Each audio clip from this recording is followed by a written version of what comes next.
El hombre, desde tiempos inmemoriales, se ha preocupado por asociarse en comunidad, ya sea para afrontar las inclemencias del clima, para desarrollar la cacería o simplemente para convivir en sociedad de manera armónica y segura, donde a cada individuo se garantice la satisfacción de un determinado número de intereses, que pasan de ser personales a ser comunes. En este momento se hace menester elaborar un pacto social que se encargue de la administración de los derechos y deberes de cada individuo de aquella sociedad determinada, para conducirle de manera apropiada o justa hacia la satisfacción de los intereses que se hayan especificado como principales para dicha comunidad. Este pacto o contrato social no es un tema moderno de investigación.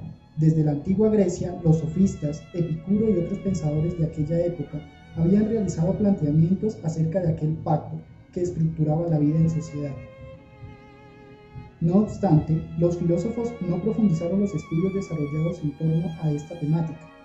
Cambiaron sus intereses investigativos y el contrato social dejó de ser una preocupación primaria. Aún así, acompañó a muchos filósofos en los siglos posteriores por los caminos de la evolución del pensamiento.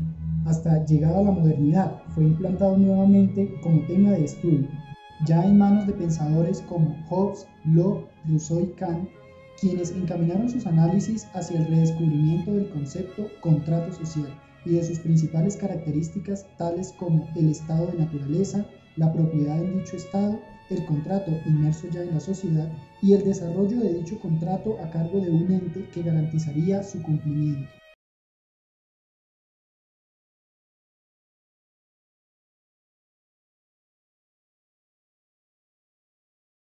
Thomas Hobbes nació en Westport, Inglaterra, en 1588. Hijo de un eclesiástico, vivió bajo la tutela de su tío. Estudió en el Magdalen Hall de Oxford y en 1634 conoce a Galileo y otros pensadores científicos de la época en un viaje a Italia. Debido a los augurios de una guerra civil en Inglaterra, decide montar su residencia en París en 1640. Aquí publica sus dos obras, Elementos de la ley natural y política y del ciudadano, en 1642. En 1651 regresa a Inglaterra y publica Leviatán, su obra más conocida. Entre 1655 y 1658 expone las dos partes de los elementos de filosofía. En 1660, por acusaciones de la Iglesia, decide retirarse de la vida pública. Durante sus últimos años, realiza traducciones en verso de la Ilíada y la Odisea, y escribió su autobiografía en versos latinos. Muere el 4 de diciembre de 1679 en Harwood Hall. Para explicar su teoría del contrato social, decide abordar tres conceptos claves: estado de naturaleza, derecho de naturaleza y ley natural. Estado de naturaleza.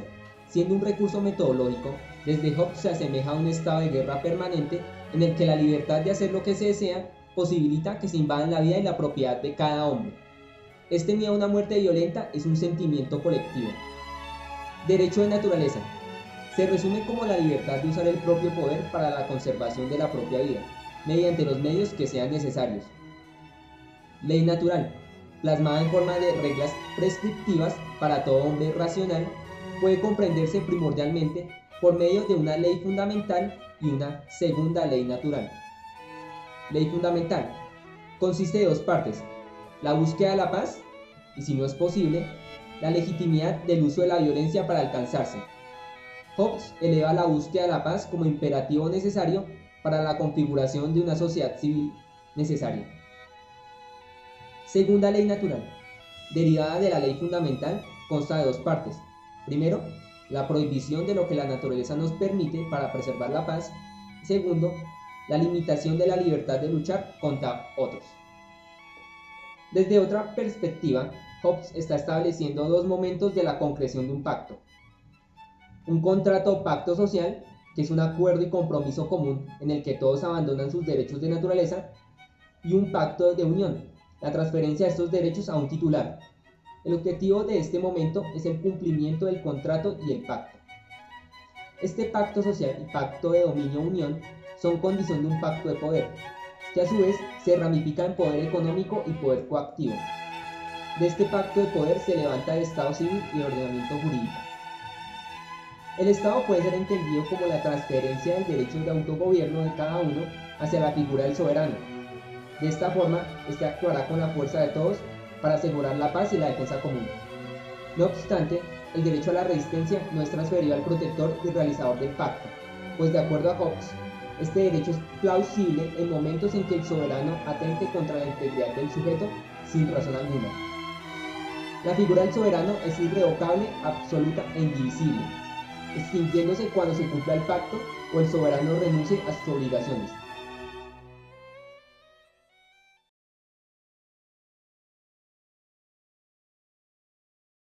Juan Jacobo Rousseau nació en Ginebra el 28 de junio de 1712 en el seno de una familia calvinista. Su madre murió al dar a luz y su padre tuvo que huir a causa de un lance de honor, quedando él a cargo de su tío. A los 16 años huyó de su casa hacia Francia y fue acogido por la baronesa de Warnes, en cuya biblioteca tuvo la oportunidad de conocer a varios de los grandes pensadores de la época. La vida de Rousseau, como hoy conocemos, surgió a raíz de un ensayo con el que ganó un concurso convocado por la Academia de Dijon en 1749, al que tituló Discurso sobre la desigualdad entre los hombres. Pronto la situación de Rousseau cambió, porque en 1750 apareció su libro, Discurso sobre las ciencias y las artes, el cual tuvo una aceptación extraordinaria por el ataque que sostenía contra la perfectibilidad humana. A partir de 1759 tuvo sus años más fecundos de producción lingüística, donde se destacan Emilio o de la Educación, La Nueva Eloísa y El Contrato Social. El Contrato Social y Emilio de la Educación fueron condenadas por el Parlamento de París, por lo que se vio obligado a huir a Suiza. Muere en Francia en 1778 después de vivir por algunos años en la miseria y pobreza. El contrato social para Rousseau debe establecerse en 3 momentos específicos para que favorezca a su comprensión. El primero es el estado de naturaleza.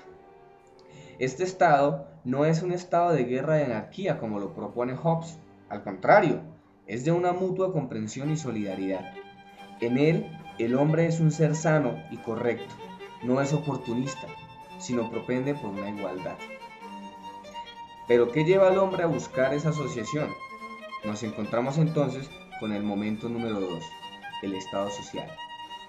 La aparición de problemas tales como el clima, las pestes, los bárbaros. Por eso en esta etapa el individuo se verá obligado a buscar la asociación como medio de protección. El problema de dicho estado es el entrometimiento de los intereses particulares entre los hombres. Esto produce la desigualdad necesaria para terminar en guerra y en un posterior caos. Por eso se hace necesario llegar al tercer momento, el contrato social, que tiene como idea fundamental la enajenación de la voluntad particular para la creación de una general, la cual llevará no a la privación, sino a la consagración y protección de la libertad de los hombres. Consecuente con esto, se da voz general, que es lo que a ojos de la mayoría sea considerado como óptimo para la sociedad.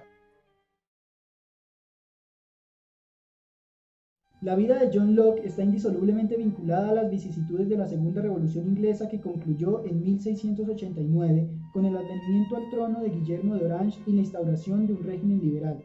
Nacido en Renton en 1632, muy cerca de Boston, Locke estudió y fue después profesor en Oxford, aunque nunca estuvo satisfecho con la enseñanza recibida.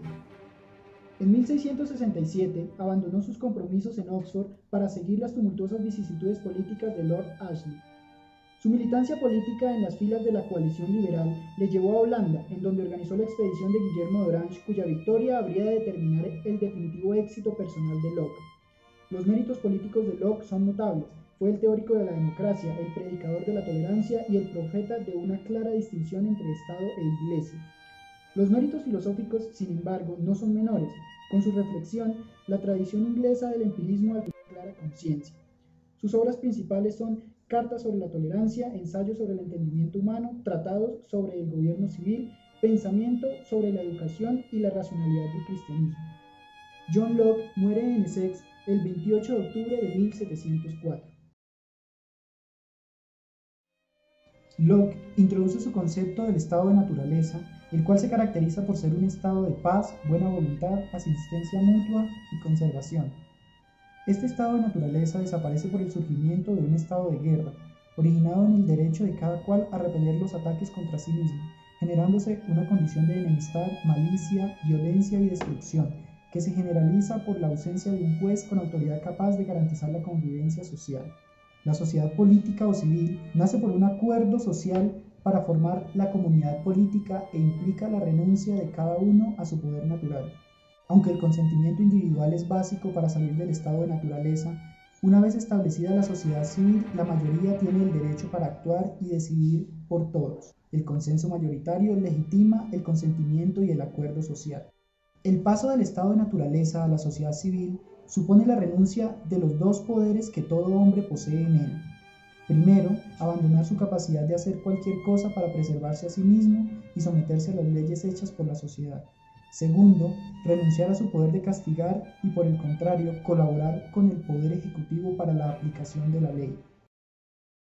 Para traer esas ideas al presente quisimos preguntarnos ¿por qué el hombre de hoy necesita vivir en comunidad? Para esto tenemos una hipótesis. El hombre de hoy busca la fortaleza que trae consigo la consolidación de un grupo. Sabe que él solo es incapaz de enfrentarse con la totalidad de las adversidades naturales, por lo que le resulta ventajoso adherirse a otros semejantes para luchar contra esos problemas comunes para la especie. Además, sabe de las ventajas fructíferas que el pasado ha logrado retractar en la historia reciente de la humanidad.